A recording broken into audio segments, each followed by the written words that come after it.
देहरादून से बड़ी खबर आ रही है, जहां पर 1 साल के बाद उत्तराखंड में कोविड का पहला मामला सामने आ गया है। 77 साल के एक मरीज की कोविड रिपोर्ट पॉजिटिव आई है। मरीज को होम आइसोलेशन में रखा गया है और स्वास्थ्य विभाग अब मरीज की जीनोम सीक्वेंसिंग भी करवाएगा। तो बड़ी खबर, बड़ी जानकारी आपकी टीवी स्क्रीन पर। 1 साल के बाद प्रदेश में कोविड का एक केस आ गया है। 77 साल के मरीज की रिपोर्ट पॉजिटिव पाई गई है। 1 साल के बाद प्रदेश में कोविड पॉजिटिव मरीज आया, जो कि 77 साल का है, जिसे आइसोलेशन में भी रखा गया है और इसकी जीनोम सीक्वेंसिंग अब कराई जाएगी।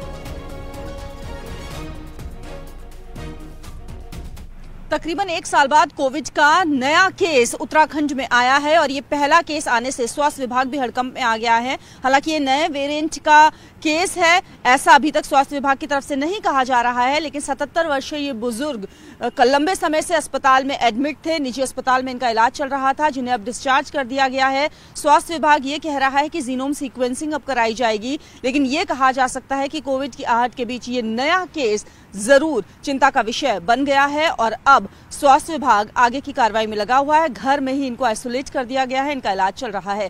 कैमरा पर्सन संदीप नेगी के साथ न्यूज़ 18 के लिए देहरादून से भारती सकलानी। शनिवार को उत्तराखंड के सीएम पुष्कर सिंह धामी वृंदावन के वात्सल्य ग्राम पहुंचे। यहां पर सीएम धामी ने षष्ठी महोत्सव में शिरकत की। सीएम धामी ने कहा कि उत्तराखंड में 2.5 साल में कई महत्वपूर्ण और कठोर निर्णय हमने लिए हैं। हमने धर्मांतरण रोकने के लिए भी कानून बनाया और प्रदेश में पहली बार लैंड जिहाद के खिलाफ कार्रवाई की गई। इसके साथ ही हमने देवभूमि में समान नागरिक आचार संहिता को भी लागू करने की तैयारी कर ली है और नए साल में यूसीसी ड्राफ्ट कमेटी हमें रिपोर्ट सौंपेगी और सरकार उसे नए साल में लागू करने की कार्रवाई करेगी।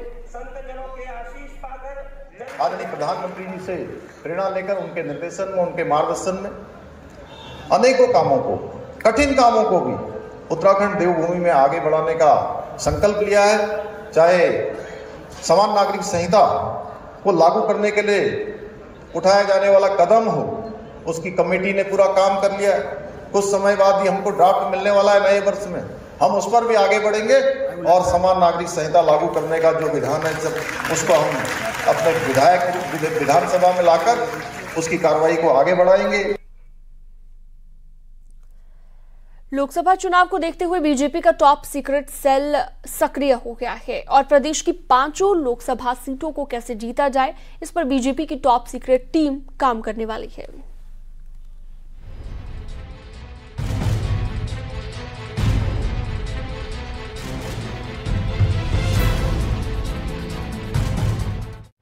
उत्तराखंड की 5 लोकसभा सीट वैसे तो बीजेपी के ही पाले में है, लेकिन 2024 लोकसभा चुनाव में कहीं से भी कोई भी कमी न रह जाए, इसके लिए बीजेपी ने अपने टॉप सीक्रेट टीम को सक्रिय कर दिया है। आने वाले 5 महीनों में बीजेपी का ये टॉप सीक्रेट सेल खास तौर पर काम करेगा। सेट का पहला टारगेट रहेगा 5 सीटों पर जीत का वोट शेयर 75% तक रखना और इसके साथ सेल के साथ पहली बैठक जनवरी के पहले हफ्ते में ही होनी है, जिसमें केंद्र की तरफ से पूरी गाइडलाइंस भी दी जाएगी। मुख्यमंत्री से लेकर के मंडल अध्यक्ष तक हमारे एक बूथ पर 24 घंटा निवास करेंगे। वहां पर पार्टी की मजबूती के लिए विचार करेंगे और उन बूथों का भी विचार करेंगे जिन बूथों पर हम पिछले चुनाव में विधानसभा और लोकसभा के चुनाव में हम पीछे रहे, उसको भी आगे बढ़ाने के लिए बूथ को जीतने की रणनीति बनाने की योजना है। अब लोकसभा चुनाव करीब है तो हर छोर से बीजेपी अपने पत्ते फेंट रही है। 2 से लेकर 26 जनवरी तक के लिए बीजेपी ने अपने प्रोग्राम शेड्यूल कर लिए हैं। यानी जीत के लिए चौतरफा प्लान तैयार कर लिया गया है, जिसमें टॉप प्रायोरिटी पर महिला और यूथ को रखा गया है। न्यूज़ 18 के लिए देहरादून से भारती सकलानी की रिपोर्ट।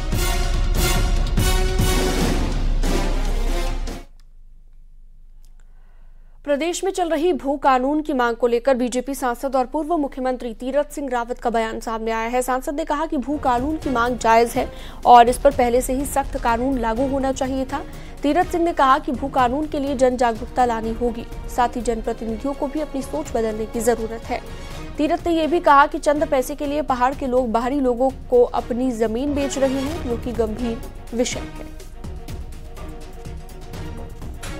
देखिए, मैंने कहा ना, हम सरकार ने समिति बनाई है कानून उसके लिए प्रयास कर रहे हैं कि इस तरह का वो जो हुआ, लेकिन सरकार भी लगेगी, लेकिन साथ में जनता को भी लगना, और इसको कैसे हम जन जागरूकता लाएं इसके लिए सबको करना पड़ेगा।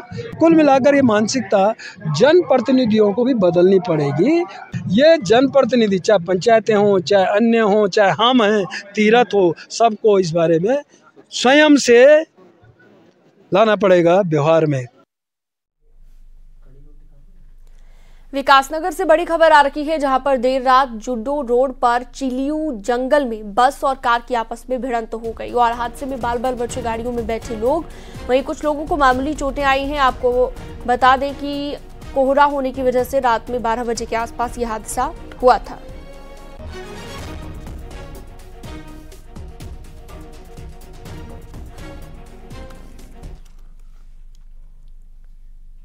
रामनगर में कौबित का ढेला और झिरना गेट की ओर जाने वाले रास्ते को सुबह सावलदी में ग्रामीणों ने जमकर प्रदर्शन किया है। ग्रामीण वन्य जीवों के हमले से मृतक आश्रितों के परिजनों को 25 लाख और हमले में घायलों का पूरा इलाज कराने के साथ उन्हें 10 लाख के मुआवजे की मांग कर रहे हैं। धरना स्थल पर भारी मात्रा में मौजूद पुलिस ग्रामीणों को बसों में भरकर अपने साथ ले गए और धरने को खत्म करवाया। गांव वालों का आरोप है कि शुक्रवार को डायरेक्टर ने बातचीत के लिए अपने ऑफिस बुलाया था, लेकिन जब वो वहां पहुंचे तो उन्हें नहीं मिले, और जिससे ग्रामीणों में अब भी रोष बना हुआ है। करते हैं, देखिए ये तानाशाही है, ये हिटलरशाही है, मोदी सरकार की, धामी सरकार की। आज लोग बाघ से मारे जा रहे हैं, जंगली जानवरों से पूरा उत्तराखंड तबाह है, और लोगों की बात सुनने की जगह लोगों को गिरफ्तार किया जा रहा है, शांतिपूर्वक आंदोलन का दमन किया जा रहा है, गुंडागर्दी पर उतर गई है सरकार। इसका हम लोग निंदा करते हैं और हम कहना चाहते हैं कि गिरफ्तारियों से आंदोलन रुकता नहीं है, आंदोलन आगे बढ़ता है। बाघ, हाथी आदमी की जान ले रहे हैं, लोगों को मार रहे हैं, और सरकार उनकी सुरक्षा करे, और यदि सरकार इंसानों की सुरक्षा नहीं कर सकती तो ये सरकार का फेलियर है। चलिए आगे बढ़ते हैं और बात करते हैं नैनीताल की। न्यू ईयर जश्न के लिए नैनीताल तैयार हो गया है। होटलों ने पर्यटकों के लिए पूरे इंतजाम कर दिए हैं, तो गीत संगीत की भी व्यवस्थाएं हैं। वहीं होटल एसोसिएशन द्वारा माल रोड पर भी गीत संगीत का पूरा प्रबंध किया गया है। हालांकि कल शनिवार को पर्यटकों की कमी नैनीताल में दिखी है, जिसके चलते पर्यटन कारोबारियों में चिंता है आज को लेकर। हालांकि नैनीताल में अधिकांश होटलों की बुकिंग पहले ही फुल हो गई थी, लेकिन न्यू ईयर के लिए पुलिस और प्रशासन ने भी रूट प्लान तैयार कर लिया है। पर्यटकों की संख्या में कल से कमी और स्थानीय कारोबारी प्रशासन पर ही आरोप अब लगाने लगे हैं। कहीं ना कहीं एक संदेश जो बाहर के जितने जो पर्यटक जो आते हैं देश विदेश से, उनकी तरफ गया हुआ है, जो कि हम सभी के लिए एक प्रश्न चिन्ह है, क्योंकि कहीं ना कहीं ये प्रश्न ये हमारे व्यापार को लेकर भी है, क्योंकि बहुत सारी उम्मीदें न केवल व्यापारी वर्ग बल्कि मुझे लगता है कि नैनीताल नगर में निवासित प्रत्येक जो परोक्ष और अपरोक्ष रूप से कारोबार से जुड़ा हुआ है, वो इस वाले जो हमारा जो ये 31 का जो पर्यटन सीजन चलता था, हम बहुत हद तक इस पर निर्भर रहते थे। लेकिन बेहद दुख के साथ कहना पड़ रहा है कि अपेक्षाकृत यहाँ पर इस समय काम बिल्कुल भी नहीं है। सरोवर नगरी नैनीताल नए साल के जश्न के लिए तैयार है। न्यू ईयर सेलिब्रेशन के लिए होटलों में भी खास इंतजाम है। इसके साथ ही पुलिस ने ट्रैफिक के लिए भी खास रूट प्लान बनाया है।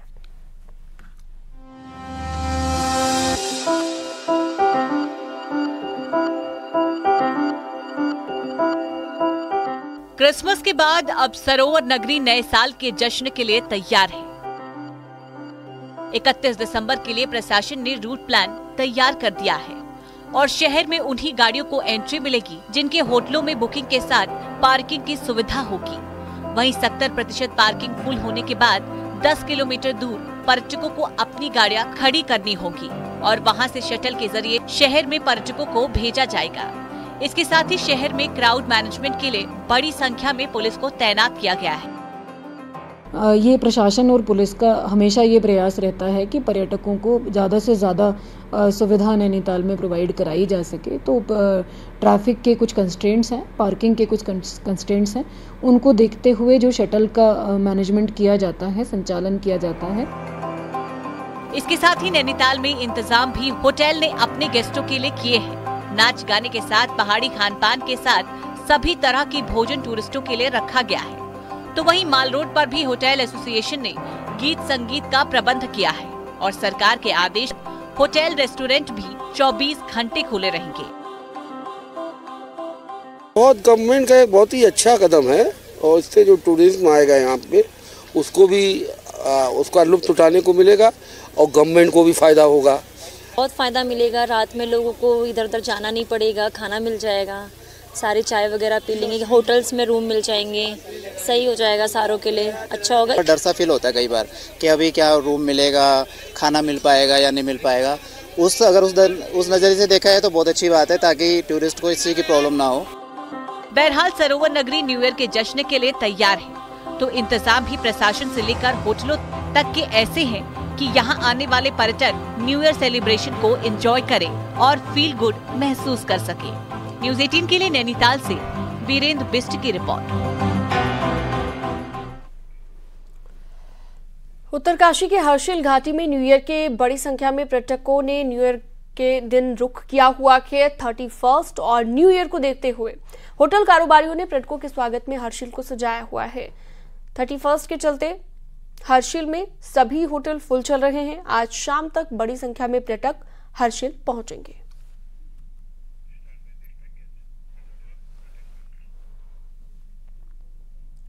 औली में सैलानियों की भारी भीड़ पहुंच चुकी है और इस बार पुराने सभी रिकॉर्ड टूटने वाले हैं, लेकिन सैलानियों को बर्फबारी का इंतजार है।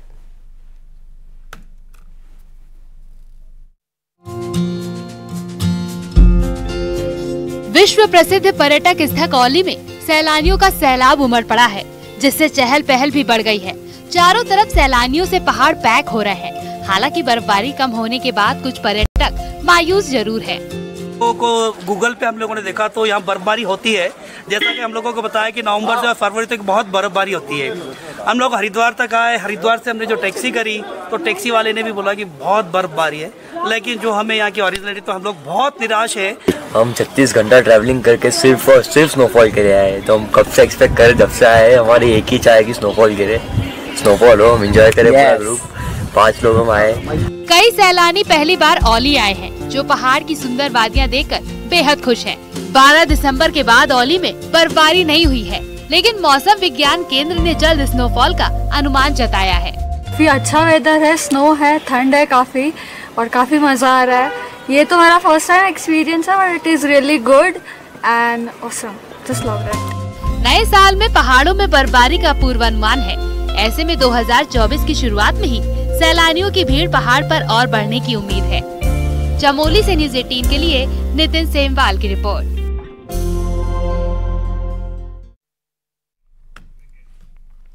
और अगर आप न्यू ईयर मनाने के लिए औली पहुंच चुके हैं तो आप भी औली में लगी हुई चेयर लिफ्ट का लुत्फ उठा सकते हैं। आपको पूरी रिपोर्ट दिखाते हैं।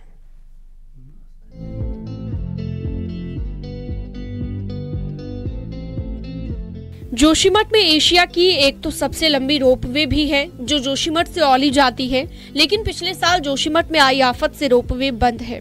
ऐसे में सैलानियों की घूमने का एकमात्र साधन है चेयर लिफ्ट, जो औली में चलती है। ये भी एशिया की सबसे लंबी चेयर लिफ्ट है। इसमें खुली चेयर है, जिसमें 4 सवारी बैठकर औली की हसीन वादियों का आनंद लेते हैं।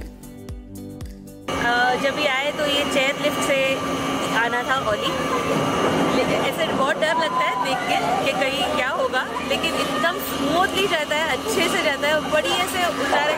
बहुत मज़ा आया मुझे तो, वैसे भी ऐसी सब चीज़ें बड़ी मज़ा आती है, और इसका व्यू वाज ऑसम। और उसको छोड़ के जब भी हम लोग ऊपर गए तभी थोड़ा लग रहा था कि फास्ट है कुछ, पर बहुत स्मूथ था और बहुत बढ़िया था। मैं फैमिली के साथ आया हूँ, हम लोग फैमिली के साथ ऊपर गए, बैठे, जो ठंडी ठंडी हवा चल रही थी, एकदम मज़ा आ रहा था। और सबको ये राइड में जाना चाहिए, आपको पसंद आएगा, और बहुत बढ़िया है, स्टाफ भी अच्छा है। चेयर लिफ्ट का टिकट 500 रुपए है और इन दिनों भारी संख्या में सैलानी औली पहुंच चुके हैं और हर दिन 1000 से 1500 सैलानी चेयर लिफ्ट से औली की वादियों का दीदार कर रहे हैं। लगभग 4 किलोमीटर का ये सफर हवा में झूलते हुए औली टॉप में पहुंचा जा सकता है। लगातार टूरिस्ट आ रहे हैं और थोड़ा व्यवस्थाओं पर हमें ध्यान देना पड़ेगा। और यहाँ पर चेयर लिफ्ट जहाँ तक बात है तो चेयर लिफ्ट में 1500 से लेकर और 1000 से 1500 तक के बीच में चलती है पर डे। औली में पर्यटकों का सैलाब पहुंच रहा है, लेकिन थोड़ी सी व्यवस्थाएं सुधारने की भी जरूरत है। अधिकारी भी मान रहे हैं कि औली में थोड़ी सी व्यवस्थाएं सुधारने की आवश्यकता है, जिससे सैलानियों को औली की तरफ आकर्षित किया जा सके। औली से न्यूज़ 18 के लिए नितिन सेमवाल की रिपोर्ट।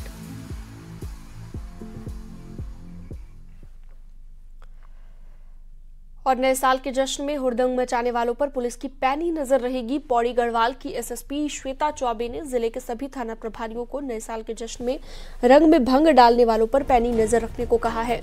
इसके साथ ही शराब पीकर गाड़ी अगर चलाते हैं तो उनके खिलाफ भी कार्रवाई होगी।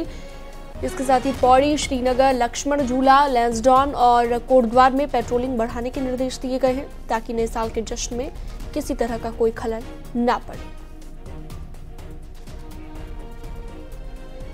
क्षेत्र में जितने ये होटल हैं, रिजॉर्ट ओनर्स हैं, इनके साथ एक बैठक कर ली जाए और उनको बाकायदा जो न्यू ईयर और 25th क्रिसमस पार्टी जो सेलिब्रेशन है उसको लेकर दिशा निर्देश जो है जारी किए जाए।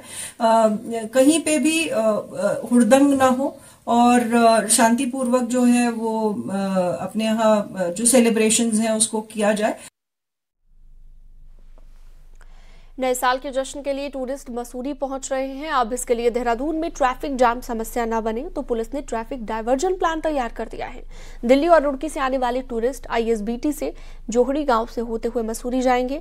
वहीं हरिद्वार, दिल्ली की तरफ से आने वाले टूरिस्ट जोगीवाला रिंग रोड होते हुए मसूरी डायवर्जन पहुंचेंगे। बड़े मालवाहक गाड़ियों के लिए 24 घंटे शहर में एंट्री बैन रहेगी।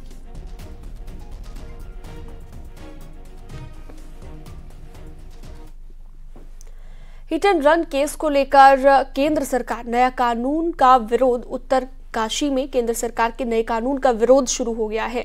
जनपद के सभी बस सेवा से जुड़े पदाधिकारियों ने जिला मुख्यालय बस अड्डे के पास प्रदर्शन कर केंद्र सरकार के इस नए कानून का विरोध किया है और कहा है कि इस कानून को केंद्र सरकार वापस नहीं लेती तो सारी बस सेवाएं बंद कर सड़क पर आंदोलन करेंगे। आपको बता दें कि कानून में वाहन ड्राइवर को अधिकतम 10 साल की सजा और 7 लाख जुर्माने का प्रावधान किया गया है, जिससे वाहन चालकों में भारी आक्रोश है।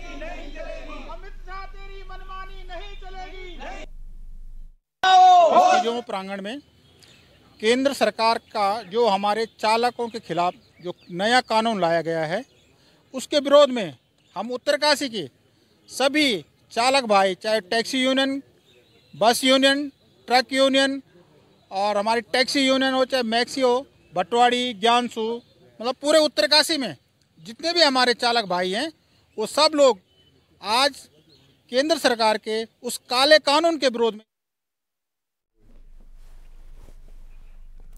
चंपावत से बड़ी खबर यहां पर बीजेपी के मंडल अध्यक्ष कमल रावत पर नाबालिग लड़की से दुष्कर्म के आरोप में एफआईआर दर्ज हुई है। आरोपी कमल रावत पर पॉक्सो समेत कई दूसरी धाराएं लगाई गई हैं और मामले में एसपी का कहना है कि जांच के बाद ही कार्रवाई की जाएगी।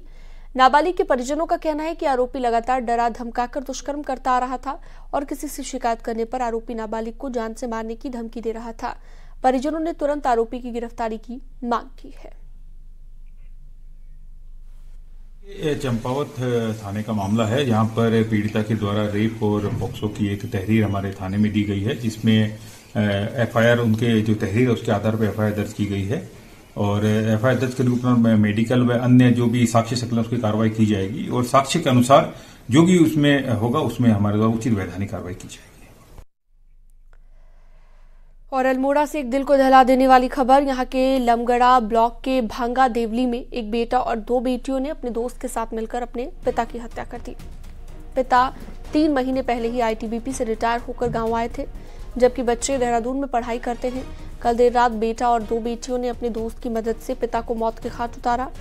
वहीं गांव के लोगों ने मामले की पुलिस को सूचना दी। पुलिस ने 3 आरोपियों को गिरफ्तार कर लिया, जबकि एक नाबालिग आरोपी को बाल संप्रेक्षण गृह भेजा गया है। गांव में हत्या के बाद से सनसनी का माहौल है। पुलिस के मुताबिक संपत्ति के लालच में यह हत्या की गई। हालांकि अभी पुलिस मामले की जांच में जुटी है।